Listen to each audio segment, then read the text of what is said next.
Good morning welcome back to my channel আশা কৰিছো আপোনালোক ভালে আছে ৰাতিপুৱা উঠিলো আৰু চাহ খোৱা নাই এতিয়াও কাৰণ 9টা মান বাজে লৰা আৰু হাজবেণ্ডে খাই গৈছে সিহঁতে চাহ নাখায় সেই কাৰণে মই চাহটো অলপ দেৰিকৈ বনাও মই হে চাহ খাও আৰু সিহঁতে ৰুটিৰ লগত পায়স আছিল পায়স খাই গৈছে এতিয়া মই চাহ খাম ৰুটি লৈছো এটা ৰুটি লৈছো আৰু চাহ বনাই আছো চাহ খাই আজি কাম আছে বহুত কাৰণ ৰাতিৰে কাহি বাটি নহয় ইমান মাখা জমা হৈ আছে ধুৱাই নাই দুদিন ধৰি বতৰটো অলপ বৰষুণ পৰে সেই কাৰণে ৰাতি আৰু কাহি বাটি নধু মানে কাহি বাটি ধুলে পানীটো মানে গোটেই কাপোৰটো ইয়াত লাগি মানে ভিজি যায় সেই কাৰণে ধুৱা নহয় এনেকৈ থৈ দিছো বেছি হৈ গৈছে এতিয়া ধুই লম আৰু বতৰটো দেখিছেনে দুদিন ধৰি অলপ বৰষুণ পৰে মানুহৰ শান্তি নাই নহয় গৰম পৰিলে গৰম আৰু বৰষুণ পৰিলে অলপ ঠাণ্ডা লাগে এনেকৈ ঠাণ্ডা দিনতো শান্তি নাই গৰম দিনতো শান্তি নাই তথাপি ঠাণ্ডা দিনত খাই লৈ শান্তি আছে কিন্তু গৰম দিনত হেতুও নাই যিয়ে নহওক এতিয়া চাহ খাম চাহ খাই কামবিলাক কৰিম কাহি বাটি ধুম এবিলাক ধুই চুই একেবাৰে আহি আছো আপোনালোকে ব্লগটো চাই থাকক শেষলৈকে হাই গাইস চাহ খালো এতিয়া কাহি বাটি বিলাক ধুই লম দেখিছেনে ইমান মাখা কাহি বাটি জমা হৈছে আৰু বিছনা বিলাকো তুলা নাই বিছনা বিলাকো তুলি লম ঘৰটো ঝাড়ু দিম যিকোনো সংসাৰত নহয় সৰু হোক ডাঙৰ হোক কামটো আছে কম বেছি কাৰোবা বেছি কাৰোবা কম আৰু চশমাটো পিন্ধি লৈছো কাৰণ নহয় ৰাতিপুৱাৰ পৰাই মোৰ চকুটো মানে খুজুৱাই আছে পানীও পৰি আছে চকুদি সেই কাৰণে পিন্ধি ললো এতিয়া পিন্ধিয়ে কাম কৰিম আৰু বজাৰ সজাৰ আনা নাই আজি কাৰণ যোৱাকালিৰে মাছ আছে সেই কাৰণে আনা নাই আৰু ডেইলি নহয় মাজে মাজে অলপ গেপ দিলে ভাল লাগে সেই কাৰণে বনাবলৈ তো সময় লাগে কিন্তু বনাবলৈ ভালে পাও বেয়া নাপাও সেই কাৰণে আজি আৰু আনা নাই মাছ আছে কাৰণে আনিব দিয়া নাই লৰাটো খাব নোখোজে নহয়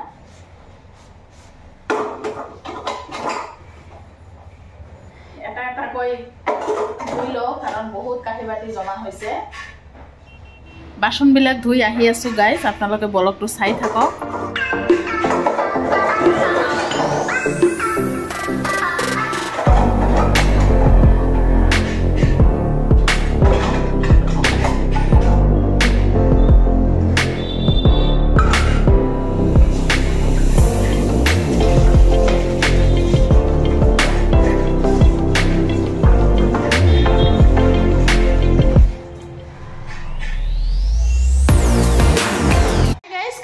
ধোৱা হৈ গল এতিয়া ৰান্ধা বাঢ়া কৰা নাই বিছনা দুটা ঝাৰি ললো ঘৰটো ঝাৰি ললো আৰু ৰান্ধা হোৱাৰ আগতে ভাবিলো জলকীয়াখিনি ভাজি লম কাৰণ 2-3 দিন হল ধুই শুকা দিছিলো শুকাই গৈছে বতৰ চাই নহয় ভাজিব ওলালো গৰম দিনত যদি ৰ'দ দিয়ে তেনেহলে শৰীৰৰ জ্বলনি পুৰণি উঠে সেই কাৰণে ভাবিলো জলকীয়াখিনি ভাজি লম আজি তাৰ পিছত গুৰি কেতিয়া কৰিম আৰু ভাজি ললে কামখিনি অলপ ভাল হৈ থাকে সেই কাৰণে আজি ভাবিলো ভাজি লও ৰান্ধা কম আছে এয়া মাছ আছে যোৱাকালিৰে মাছ আছে এইটো আলু দি বনাম আলু আৰু বিলাহী দি বনাম তেনেহলে জলকীয়াখিনি ভাজি আহি আছো এটা কাম কম থাকিলে নহয় এইখিনি কাম কৰিব পাৰি বেছি ভাজিব নালাগে অলপখিনি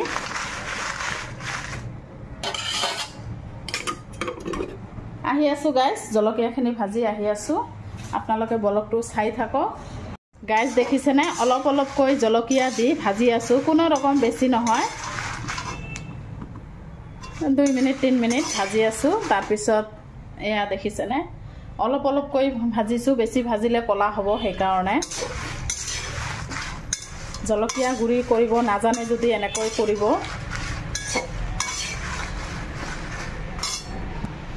জলকীয়া প্ৰায় ভাজা হৈ গল দেখিছেনে এনেকৈ ভাজি আছো আধা ভাজা কৰি কাৰণ বেছি ভাজিলে নহয় কলা হ'ব সেই কাৰণে অলপ ভাজি আছো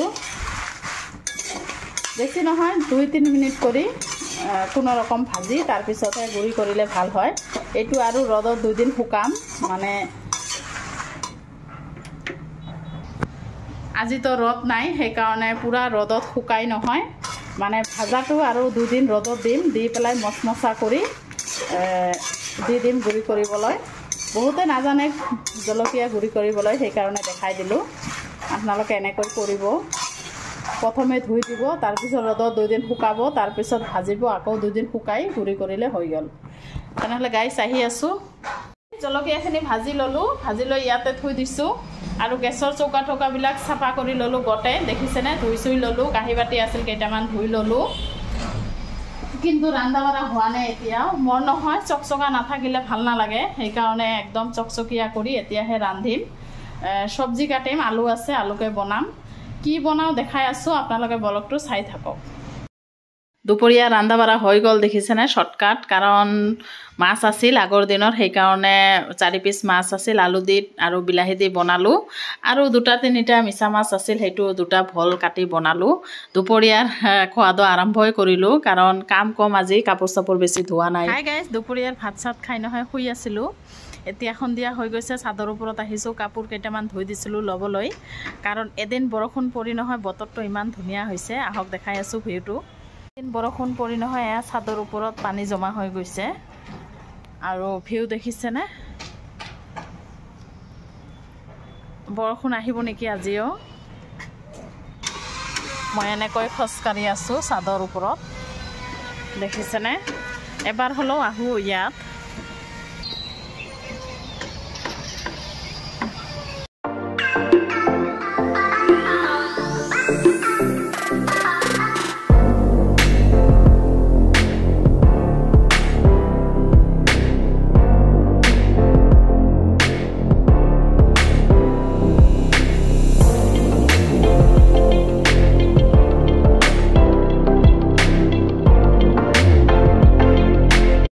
ছাদৰ পৰা কাপোৰখিনি লৈ ল'লোঁ, কাৰণ সন্ধিয়াই হৈ গৈছে। আপোনালোকে ব্লগটো শেষলৈকে চাব, স্কিপ নকৰিব। আৰু নতুন নতুন ব্লগ জনে চাই প্লিজ এটাকৈ ছাবস্ক্ৰাইব মাৰি দিব। মোৰ ভিউৱাৰ্ছবিলাকতো ব্লগ চায়েই, কিন্তু নিজৰ মানুহবিলাকহে নাচায়, গম পাওঁ। এতিয়া পাকঘৰত সোমালোঁ, চাহ বনাম অলপ। এয়া চাহ বনাই আছোঁ। সন্ধিয়া হ'লেতো চাহ খাওঁৱে, সন্ধিয়া হ'লে বেলেগ এটা নিচা ধৰে নহয় চাহ, সেইকাৰণে চাহ বনাই আছোঁ। কিন্তু তৎক্ষণাতে নহয়, গেছটো শেষ হৈ গ'ল। আছে টেংকি আৰু এটা আছে, লগাই ল'ম। আৰু পায়স আছে, পিঠা আছে কেইটামান, চাহ খাম ভাবিলোঁ। কিন্তু চাহটো এতিয়া অলপ দেৰি হ'ব, টেংকিটো লগাইহে চাহ বনাম। আৰু এইটো নহয় আগদিনাৰ পায়স, তালৰ পায়স আৰু এনেই বনাইছিলোঁ যে, সেইটো আছেই। আৰু এয়া পায়স লৈছোঁ আৰু পিঠা আৰু চাহটো বনাইছোঁ। মানে টেংকি লগাই ল'লোঁ, চাহ বনালোঁ। আৰু ৰাতিৰ কাৰণে ভাতো বনাই আছোঁ, কাৰণ আলু ভৰ্তা বনাম ৰাতি। মধ্যবিত্ত ঘৰৰ বোৱাৰী নহয়, মাজে মাজে এনেকৈ চলিব লাগে আৰু নিজৰ বুদ্ধিত। এয়া ভাত বহাই দিলোঁ, লগতে আলুও দিছোঁ ভাতত। ৰাতি আলু ভৰ্তাকে খাম আৰু আজি আৰু বজাৰ চজাৰ কৰিব দিয়া নাই, কাৰণ দুপৰীয়া যদি কৰা নাই ৰাতি আৰু এনেই চলি যাব। ব্লগটো মই ইয়াতে শেষ কৰিম, আকৌ নেক্সট ব্লগত আহি আছোঁ। আপোনালোকে ব্লগটো চাই থাকক। আৰু নহয়, খোৱাটো দেৰি হয়, সেইকাৰণে আপোনালোকক খোৱাটো দেখাব নোৱাৰোঁ। ৰাতি হৈ যায়, 11টা 12টামান বাজে ভাত খাওঁতে খাওঁতে।